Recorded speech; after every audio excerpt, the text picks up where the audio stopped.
Pedido de demissão no São Paulo para acerto com o Palmeiras?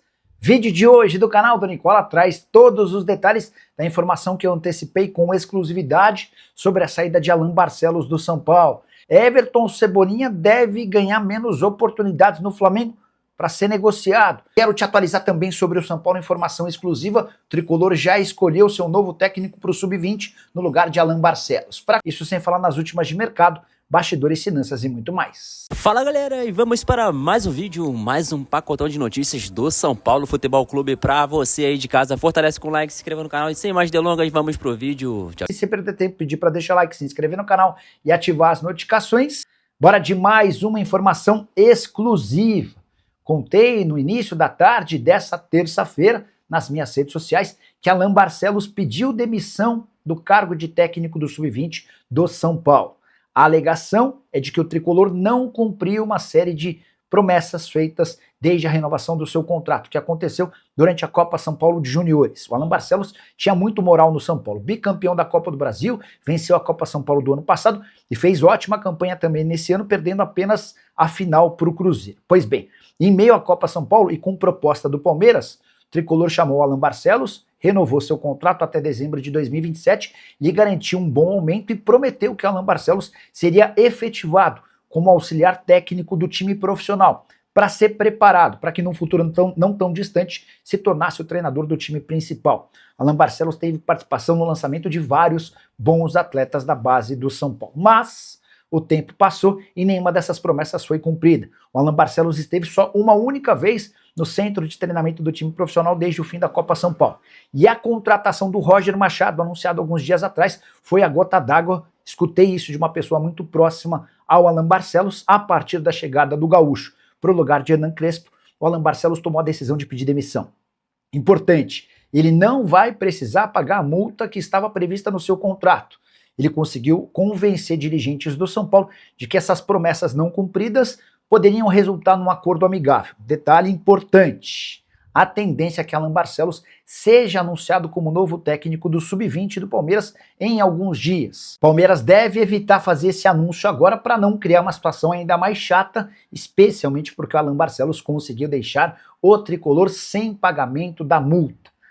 Só para completar, queria contar também que o Alan Barcelos foi sondado recentemente para treinar a seleção brasileira Sub-17 e já havia sido consultado para trabalhar à frente de times profissionais. Saideira sobre o São Paulo, o Tricolor renovou o contrato com a New Balance, algo que eu já havia contado que aconteceria, 15 milhões de reais fixos por ano, com royalties, esse valor pode chegar a até 35 milhões de reais por temporada. A multa para quebra do contrato nunca inferior a 50 milhões de reais. Curtiu o vídeo? Não esquece de deixar like, de se inscrever no canal. A gente se encontra assim que surgir notícia. Tchau. Everton Cebolinha deve jogar pouco até a janela da metade do ano. É que o atacante, cujo vínculo no Flamengo se encerra em dezembro, tem sido alvo de especulações de clubes brasileiros. E ele não pode, no Campeonato Nacional, estourar o limite de 12 partidas, que o impediria de atuar por um rival a partir do segundo semestre. Chegou a surgir nas últimas horas a notícia de que o Cruzeiro tem a intenção de contratar o Cebolinha. Confesso que ninguém no Cruzeiro me confirmou essa notícia até agora. Cebolinha que tem 5 partidas disputadas no Campeonato Nacional. Dessa maneira, ele só pode entrar em campo em mais 7 jogos até a pausa para a Copa do Mundo, que acontece entre os meses de junho e julho. Se ele disputar mais do que 12 partidas no Campeonato Brasileiro, a transferência, se acontecer na metade do ano, só vai poder ser realizada para clubes do exterior.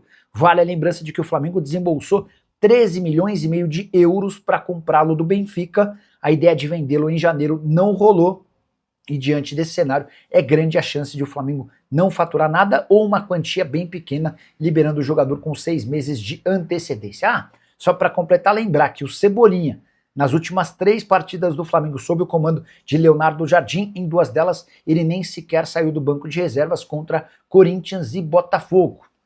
E aí, Everton Cebolinha caberia no seu clube do coração? Já usa o espaço para comentário e registra a sua opinião, beleza?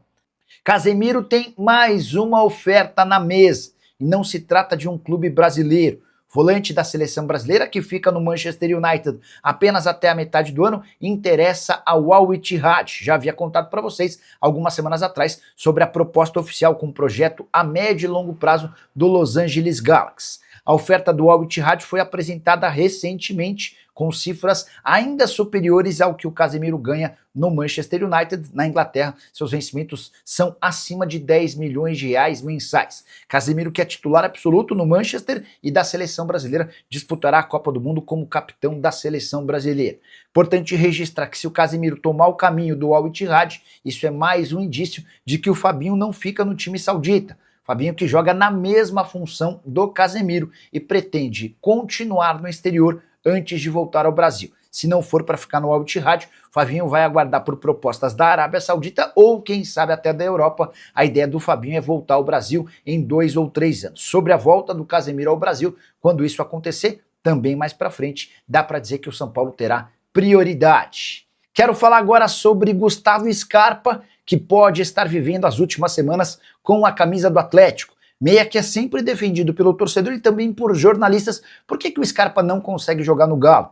Pois bem, passa técnico e entra técnico e o Scarpa sempre vive essa realidade de no máximo um 12º jogador. Com o Eduardo Domingues, o Barba, a situação parece ser a mesma.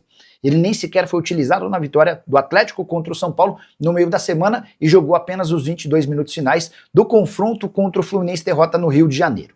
Diante desse cenário e com um custo alto, o Scarpa ganha acima de R$1 milhão por mês. O Atlético está disposto a ouvir propostas pelo Scarpa na metade do ano. A ideia não é emprestá-lo, e sim recuperar parte do investimento feito quando da sua compra junto ao futebol internacional. 5 milhões de euros foi o valor investido.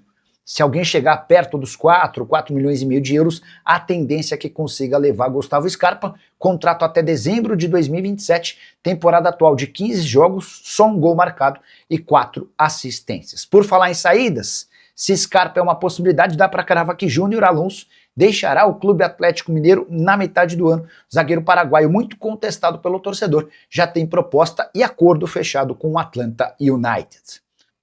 Roger Machado corre algum risco de demissão no São Paulo?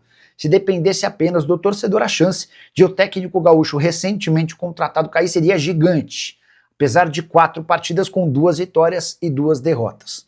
A avaliação do torcedor e também de parte da diretoria é de que o Roger nem deveria ter sido contratado. E depois de derrotas para o Atlético Mineiro, em Belo Horizonte, e para o Palmeiras no Morumbi, diante de quase 55 mil pessoas, é de que o trabalho não terá futuro. Mas posso assegurar para vocês que não existe agora nenhuma chance de demissão do Roger Machado. Isso porque ele foi contratado com toda a confiança possível e imaginável do Rui Costa, executivo de futebol do São Paulo, que passou a ganhar bastante status depois que Harry Macis virou presidente do clube. O Harry Macis é do tipo do dirigente que não quer se envolver no futebol, até por não ter tanto conhecimento. E o Macis, em seus primeiros meses administrando o São Paulo, conseguiu perceber muitas qualidades no Rui e passou a dar ao Rui todo o respaldo possível. A contratação do Rafinha como uma espécie de gerente de futebol. O Rafinha aprovou a contratação do Roger Machado e esse foi o pacote suficiente para que a negociação do Roger Machado fosse fechada. Técnico que terá esses dias de intervalo da data FIFA para tentar implantar seu trabalho com um pouco mais de qualidade.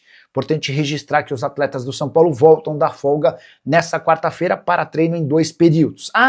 Só para completar, importante dizer que, embora ninguém do São Paulo vá dizer, a demissão do Crespo aconteceu porque existia a convicção, especialmente do Rui Costa, de que o trabalho do treinador argentino era fraco. A saideira sobre Roger Machado, São Paulo e todas as últimas polêmicas envolvendo o treinador gaúcho. Roger, após a derrota para o Palmeiras por 1-0, soltou uma frase absolutamente desconectada com qualquer realidade do futebol. Ele fala do quadrante, e, enfim, uma série de expressões que eu e você e quase todo mundo, ninguém entendeu absolutamente nada. Mandei mensagem para um atleta, ex-atleta agora, né, já se aposentou, que esteve com o Roger Machado no Palmeiras, o Roger como técnico e esse ex-atleta jogando na oportunidade. Perguntei se o Roger costumava usar esse tipo de expediente e a resposta foi sim. E a minha pergunta seguinte foi: você entendia? Nem eu, nem ninguém do time. A gente fingia que entendia e a coisa seguia dessa maneira. Será que é por isso? Por causa dessas frases absolutamente desconectadas da realidade, que o Roger Machado nunca chegou a ser técnico de primeiro nível? Você, São Paulino, acha que ele consegue terminar o ano? Eu duvido, mas já uso o espaço para comentário para registrar sua opinião. Estou curioso para saber o que você pensa. Só não esquece de deixar like, de se inscrever no canal. A gente se encontra assim que surgir notícia. Tchau! E o torcedor do São Paulo está revoltado com mais um tropeço contra o Palmeiras. Na noite desse sábado, com o Morumbi para mais de 54 mil pessoas, o tricolor foi derrotado de novo pelo Verdão. Agora derrota por 1-0 com gol de John Arias. Sexta derrota seguida do São Paulo pro Palmeiras. São Paulo que não vence o Palmeiras há 12 partidas. Nesses 12 jogos são 8 derrotas e 4 empates. A última vez que o São Paulo conseguiu vencer seu arquirrival foi em 2023. E a sequência muito ruim de resultados fez com que o torcedor são paulino protestasse depois da partida. Roger Machado foi xingado pela primeira vez desde que contratado, vale a lembrança de que sua contratação foi das mais polêmicas com a demissão do Crespo, e depois o estádio quase que inteiro gritou: "Não é mole não, estou cansado de time amarelão". Ainda houve esse canto aqui: "Muito respeito com a camisa tricolor, filho da fruta". Obviamente que eu fiz essa adaptação para não falar palavrão no nosso vídeo. Muros próximos ao portão 2 do estádio do Morumbi foram pichados com as seguintes frases: "Elenco de C3 pontinhos, fora Rui Costa". Com a derrota do São Paulo, a segunda seguida, já havia perdido no meio de semana para o Atlético em Minas Gerais, o São Paulo estacionou nos 16 pontos ao lado do Fluminense, assistindo ao Palmeiras assumir de forma isolada a liderança do campeonato com 19 pontos. É importante lembrar que o Bahia, com 14 pontos, tem 2 jogos a menos do que o São Paulo, assim como o Flamengo, que tem 13 pontos junto do Curitiba. Então é isso, pessoal, ficaremos por aqui com estas informações do Tricolor Paulista para te manter sempre muito atualizado. Aqui no canal Noticiário SPFC você fica por dentro das últimas notícias do São Paulo. Todos os dias temos o compromisso de trazer as notícias para você e te manter sempre muito atualizado. Muito obrigado por assistir, muito obrigado por ter ficado até aqui. Fortalece com like, se inscreva no canal, ative o sino das notificações. Comenta aqui embaixo, você gostaria de o Everton Cebolinha no São Paulo? E Plata também tá queimado no Flamengo e seria uma boa no Tricolor Paulista? Deixe nos comentários a sua opinião. Gustavo Scarpa do Atlético Mineiro. Também acredito que o jogador não ficará no elenco. E o São Paulo, na minha opinião, deve ficar de olho aberto para possíveis contratações na próxima janela do meio de ano. Forte abraço, tamo junto, até o próximo vídeo. Tchau, tchau, fui!